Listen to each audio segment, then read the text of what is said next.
Hey guys, it's your boy Roman and I'm here again this week with another video. However, before continuing, I would just like to extol my gratitude to all those who contributed to my video last week about Black Lives Matter. We appreciate the support and we love everything that you guys continue to do on screen and off screen. And if you guys have no idea what I'm talking about, please check out my video here in this card. Alright guys, so with that said, let's move on to today's topic, which will be the truth about living abroad, what it is really like living abroad. Let's get into it.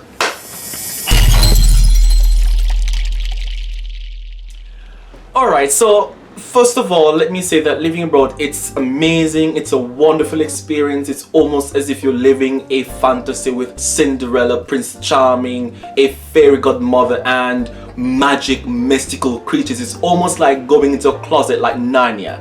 However, there are some negative things. There are some things which people don't tell you. It's almost as if when you buy a product and you see the fine print.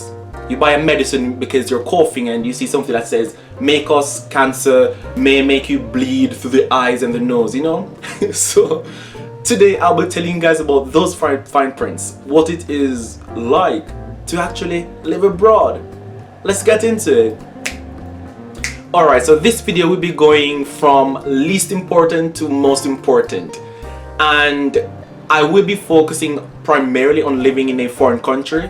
That is to say, a country where you do not speak the language originally. However, some things which I will talk about could be applied generally. Number 5, you don't get jokes. I don't know about you guys, but I'm a person who loves laughing, and jokes are very central in social settings. I don't know, jokes are an important part of life. But having been here in France, I realized that there are a lot of jokes that have been said where I am just clueless and I have to be forcing a laugh like so yeah, so you get the point. And the most recent case is last week when I went to the supermarket and I bought pears, avocados, and the storekeeper, the store clerk said to me, "Ah, tu fais de la justice?" And he was laughing and I'm like, quoi? And he's like, "Si tu fais de la justice, parce que tu achètes tout ça." And I was like, because I bought pears in, like, I think it was a package. I thought he was maybe saying that I was doing an injustice to myself. Why don't I pick something else which could give me more, you know, like maybe a wholesale thing. But he was like, no monsieur, no, tu m'as mal entendu, donc j'ai dit si tu as la justice, blah blah blah. And I was like, and we laughed. But to be honest, I didn't get it. I had no idea what he was talking about, and I'm sorry, but I just don't get it. And it's the same when I try to tell jokes to some French persons. For example, there's a joke that says, what do you call a careful wolf? If you guys know the answer, just type it below before you continue with this video, alright? So basically, the answer would be a werewolf. However, if you would translate that in French, it would be comment s'appelle un loup attentif? Je sais pas, un loup qui est très attentif. So it's very weird. It's very weird because a werewolf in French is loup-garou, which means wereman, werewolf. So it just doesn't make any sense. So playing with words, making jokes, understanding jokes has been one of the most difficult things for me because it's not about understanding the language. It's just about not getting the cultural elements which are in the joke. It's like, what the? Number 4, you often offend people without knowing it. And this one is strictly related to the language, but it could even be in general where you don't know certain cultural norms. But in my case, for example, there's the expression je m'en fous, which means it doesn't matter, I don't care in essence. So once I went to the secretary where I work and she wanted to know which dates I wanted for my exams or which dates I would prefer to set my exams on, which is pretty much convenient to me. So I was like, je sais pas, je m'en fous. And no one told me that that could be interpreted as a bit vulgar or offensive. Something milder would be je m'en fiche, je m'en moque, or something like that, where il en porte peu, donc something like that. But I've sent even emails to colleagues saying je m'en fous, c'est comme vous voulez. And no one seemed to tell me, and it works the other way around too. I've had students who said to me, I don't care. And personally in English, I'm like, damn. What's the problem, you know? But the thing is, I know that these students mean no harm because I don't care, it would be the same as je m'en fiche, je m'en moque, il en porte peur, je m'en fous, it's technically the same thing. But I can understand it from a linguistic perspective where they're coming from, but that could be very difficult, and some person might think you're rude. Because once, even in Spanish, I was speaking to someone and I said, no sé cómo me da ganas. And it was like, dude, calm down, I didn't mean to offend you. You know, and como me da ganas is like, it's like as I feel, you know, I'm doing as I feel, but it's interpreted a little bit more roughly. So you find that some person are understanding and they know that you're a foreigner, so they're like, ah, ça va, t'inquiète pas. Number 3, you'll be doing a lot of Netflixing without the chilling. For all those who do not understand that, I advise you to just continue playing the video. You don't need to understand what it means. Alright, so if you guys understand anything about being abroad, you will know that more likely than not, you will be there alone. And while everyone else is out partying, you'll be home watching Netflix, but apparently without the chilling. So I will give an advice: if you plan to go abroad, you will need to invest a lot in lotions. For example, as you can see, I have 3 bottles of lotions here. This one is a Deep Care Ultra Shea body creme. This one here, it's like a noix de coco. And this one here, it's miel. So because of this Netflixing without the chilling, you find that you might need to use a lot of lotion. And you might, by extension, need a lot of tissues as well, because, yeah. By the way, don't do that. I'm telling you guys, I do not do that. Yeah.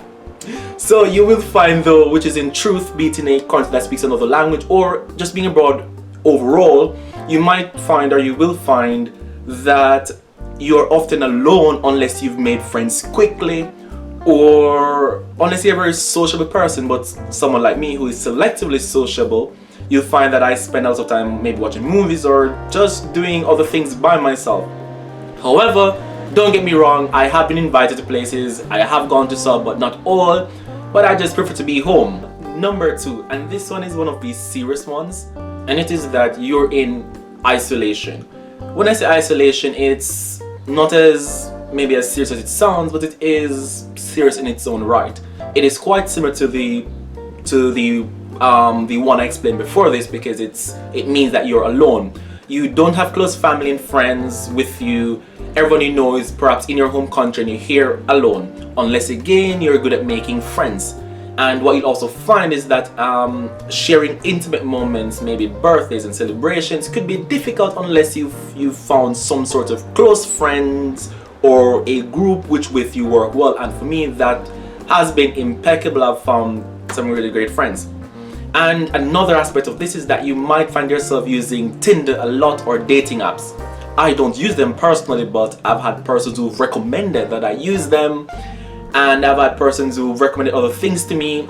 And just expounding on this isolation, you might find that you might have need for a girlfriend or a boyfriend. It might even be more difficult to find one. Like, what will you do? Just go to them and be je suis célibataire, je suis disponible, toi, madame, toi, mademoiselle, monsieur. I know, like, it's a bit challenging. However, for me, that's not quite the case. I have had like conversations, like for example, last week when I had an issue with my card, I called my phone company. I was talking, and the lady, I think she was hitting on me. So I don't know, we were just talking, she's like, Monsieur, d'où viens-tu? Well, she was speaking formal, I don't know why I said tu, but she was speaking very formal. And I was like, la Jamaïque, she's like, ah, mais c'est bon ça, mais j'aime bien ton accent. And I was like, ah, c'est vrai. And I'm like, moi aussi, j'aime bien ton accent, d'où viens-tu? Alright, so you see that I quickly moved from the vous to the tu, which is like a big step, you know? And then we're there, and I'm like, would it be inappropriate to ask her for her number? I mean, she has mine. And then we were just there having small talk, and I don't know, it was amazing. And I didn't want to breach what was happening by asking her out and let her think, another male, another connard that just wants to coucher, you know, or se coucher, you know. So that was a little bit interesting for me. So I have had encounters where people approach me or I talk to people. So yeah, nonetheless, I don't use dating apps, but you will find that it might be necessary. Or, I don't know, you find some partner, you get some love, you do something. But for me, it's not too much my style. And number 5, which for me is the most, I don't know, this one really reaches home. And it's that you're always reminded that you're a foreigner. This could be good, it could be bad. You interpret it, alright, how you will. So this one in particular is that whenever I would go to the bank or I'd go to do something business-like, someone would be like, mais monsieur, comment est-ce que vous ne comprenez pas? And I'm like, madame, monsieur, je suis pas français. Je viens de la Jamaïque, donc je connais pas, je comprends rien. Donc, so you see that I always have to explain to people that, hey, remember, I'm a Jamaican, look at my document here. Here's my passport, look at my document. I understand nothing about the French system, I don't know what this means. And then they're like, okay, monsieur, il faut que vous fassiez ça, ou blah blah blah. And I'm like, mais je comprends pas quand même. A principal example is when I went to get my social security number, they're telling me to do this and that. I'm like, mais ça c'est quoi? Et ça c'est quoi? Donc, je comprends rien du tout.